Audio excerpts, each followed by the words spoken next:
دنیا میں تو ایسا ممکن ہے کہ ایک خاتون آج تازہ دم ہے، بڑی خوشباش ہے، چند مہینے چند سال کے بعد اس کی وہ جوانی اور حسن نہ رہے۔ یہ بھی دنیا میں ممکن ہے کہ وہ بدصورت ہو جائے، ایسی بیماری مسلط ہو جائے کہ گوری عورت کالی ہو جائے، اور قسم قسم کی تکالیف پیش آتی ہے، اللہ تعالیٰ حفاظت فرمائے۔ اور سب سے بڑی بات یہ کہ جنتی عورتوں کے اخلاق بہت بلند ہوں گے۔ حدیث شریف میں ہے کہ دنیا کے اندر کسی جنتی آدمی کو جو عورت تنگ کرتی ہے اور اس کی بے ادبی کرتی ہے، تو جو حور اس کو جنت میں ملنے والی ہے وہ اس عورت پر لعنت کرتی ہے اور کہتی ہے کہ اے ملعون عورت، تجھے اس قیمتی انسان کا احساس نہیں، ہمیں تو جنت میں اس کا انتظار ہے۔ قدر زر زر گر شناست قدر جوہر جوہری، قدر گل بلبل شناست قدر دل دل رالی۔ اور عورتوں کا کردار وہ اصل حسن ہے۔ حضرت جب پریشان ہوئے غار حرا میں اور جبریل نے پکڑا اور بیچا اور پکڑا اور بیچا اور پکڑا اور بیچا، اور آپ کو سخت سردی لگ رہی تھی اور پسینے بھی ٹپک رہے تھے، اور فرمایا لقد خشیت علی نفسی، مجھے تو جان کا خطرہ سا ہونے لگا، تو ام المومنین حضرت خدیجۃ الکبریٰ، جنہیں حضرت صلی اللہ علیہ وسلم کی خدمت کے لیے اللہ نے منتخب کیا تھا، اس نے کیسی زبردست تسلی دی، کلا، ہرگز کوئی پریشانی نہیں، انک لتصل الرحم، آپ تو رشتے جوڑتے ہیں، وتحمل الکلا، جو خود کام نہیں کر سکتے ان کا کام کرتے ہیں، وتقری الضیف، لوگوں کی دعوتیں کرتے ہیں، وتعین علی نوائب الحق، اور حق کے راستے میں پریشان لوگوں کی امداد کرتے ہیں، وتکسب المعدوم، جو نہیں کما سکتے ہیں آپ کما کے دیتے ہیں۔ قسطلانی نے شرح بخاری میں لکھا ہے کہ حصال حمیدہ علامت ہے استقبال کی کامیابی کی کہ مستقبل روشن ہو۔ اعلیٰ ترین اخلاق اس بات کی نشانی ہے کہ آگے چل کر اللہ زندگی میں امداد فرمائے گا۔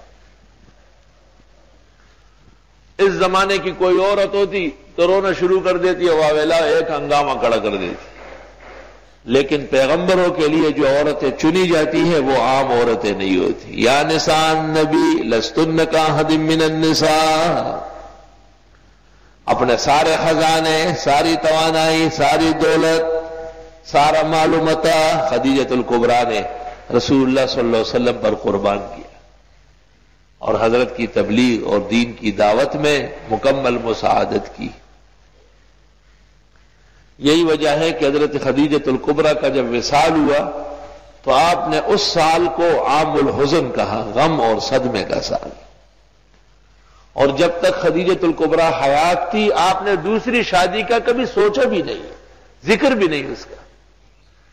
خدیجۃ الکبریٰ کے بعد 37 تک عورتیں نکاح میں آئی، یہ ساری مل کر کے بھی خدیجہ کے برابر نہیں، یہ تو عقلی بدی بات ہے بالکل۔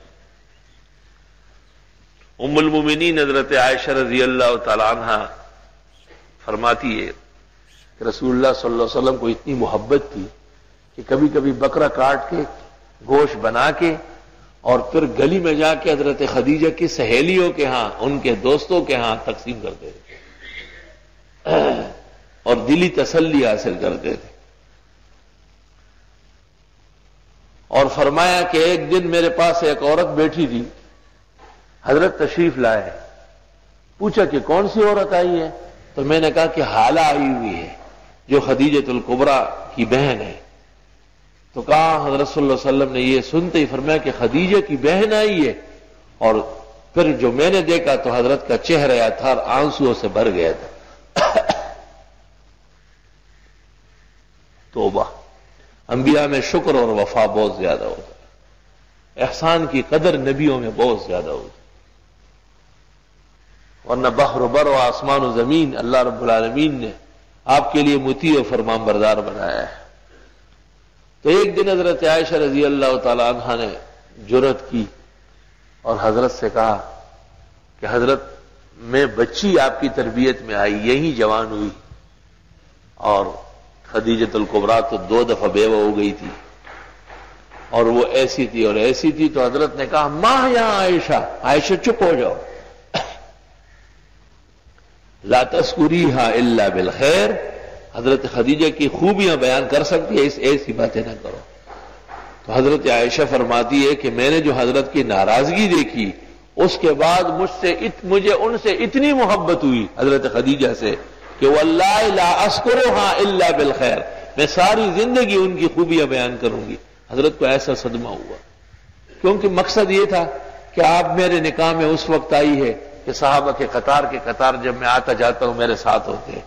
خدیجہ اس وقت نکاح میں تھی کہ جب میں گھر سے باہر جاتا تو اسے فکر ہوتی کہ واپس زندہ آ جائیں گے یا نہیں، اور جب حضرت صلی اللہ علیہ وسلم واپس آتے تو گھنٹوں حضرت خدیجہ آپ کے جوتوں سے اور آپ کے جسم سے خون کے دبے، خون کے قطرے صاف کرتی تھی۔ مشرکین ہر راستے سے اور ہر جگہ سے پتھر مارتے تھے، تو وہ تو تکلیف اور غم کی بیوی تھی، اس کا مقابلہ کون کر سکتا ہے؟ اللہ وَلَهُمْ فِيهَا أَزْوَاجٌ مُطَهَّرَةٌ، جنتیوں کے لیے جنت میں ایسی عورتیں ہوگی جو بہت پاکیزہ ہوگی، خلقت کے اعتبار سے بھی اور خلق کے اعتبار سے بھی۔ حضرت ام سلیم رضی اللہ تعالی عنہا، ابو طلحہ کی بیوی، اس کا ذکر حدیث میں آتا ہے۔ ایک بچہ اللہ نے دیا تھا، وہ بہت بیمار تھا، روزانہ ابو طلحہ رات کو آ کے پوچھتے تھے کیفل غلیم، کیسے ہیں وہ ننا؟ تو وہ بتاتی تھی کہ آج ایسا ایک دن اس کا انتقال ہو گیا بچے کا۔ اتنا بڑا صدمہ ہے ماں کے لیے۔ اور عورت نے یہ سوچا، ام سلیم نے، کہ بہت ممکن ہے کہ میرے خاوند صدمے کی وجہ سے دن بھر کا بھوکا ہے، کھانا نہ کھائے اور وہ پریشان ہو جائے۔ تو جب رات کو وہ گھر تشریف لائے، بیوی سے پوچھا کہ بچے کا کیا حال ہے، تو اس نے کہا استراح، بالکل آرام آ گیا۔ زمانین جملہ ہے، بالکل آرام ہی آ گیا۔ تو حضرت ابو طلحہ نے یہ محسوس کیا کہ آج بالکل ہی ٹھیک ہو گیا، اس نے شوق سے کھانا کھایا، تسلی سے، اور بھی بشری ضرورت پوری فرمائی۔ جب فارغ ہوئے تو حضرت ام سلمہ رضی اللہ تعالی عنہا فرماتی ہے کہ میں ایک مسئلہ پوچھنا چاہتی ہوں۔ کسی نے کسی کے پاس بہت بیش بہا اور قیمتی امانت رکھی، کچھ مدت بعد وہ اپنی امانت مانگنے لگا، تو اس امین کو امانت دینا چاہیے یا امانت لے جاتے وقت یا دیتے وقت شور شرابہ کرنا چاہیے، رونا دھونا؟ تو حضرت ابو طلحہ نے کہا کہ نہیں، اس کی امانت ہے، جیسے ہی وہ مانگے وہ حوالے کر لے۔ تو اس کے بعد کہنے لگی کہ وہ بچہ جو اللہ نے ہمیں دیا تھا وہ امانت تھا، اور آج اللہ نے اسے اٹھا لیا ہے، اور بچے سے کپڑا اٹھایا اور دکھایا کہ فوت ہو گیا۔ حضرت ابو طلحہ رضی اللہ تعالیٰ عنہ بہت زیادہ غمگین ہوئے، لیکن عورت نے ایسا تسلی کا ماحول پیدا کیا کہ اس کے خلاف نہیں کر سکے۔ آرام تسلی سے رات گزری، صبح آ کے رسول اللہ صلی اللہ علیہ وسلم کو واقعہ سنایا۔ حدیث میں ہے، حضرت نے فرمایا، ایک روایت میں ہے کہ مجھے تم دونوں کے بہترین عمل کی اطلاع رات کو اللہ تعالیٰ نے دی ہے کہ آج ان کے ہاں یہ صدمہ پیش آیا، اور ام سلیم نے اس طرح خاوند کی تسلی دی۔ اور حضرت نے فرمایا کہ اب تمہیں اللہ بہترین اولاد دے گا۔ بخاری شریف میں ہے جنائز میں کہ ان کے 7 بیٹے ہوئے ہیں، کلہم قد قرأوا القرآن، سب کے سب حفاظ قرآن ثابت ہو گئے ہیں۔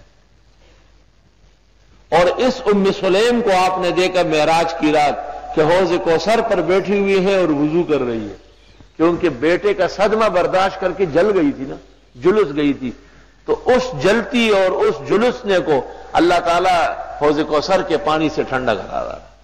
فرمایا رایت ام سلمہ کانت جالسہ عند حوضی تتوضا، میرے حوض پر ام سلیم پہلے سے بیٹھی ہے اور وضو کر رہی ہے۔ یا اللہ، خاوندوں کو آرام پہنچانا، ان کو تسلی دینا، ان کی معاونت حیات کرنا، یہ ایک شریف مشرقی عورت اور رسول اکرم صلی اللہ علیہ وسلم کی امتیت کی شان ہے۔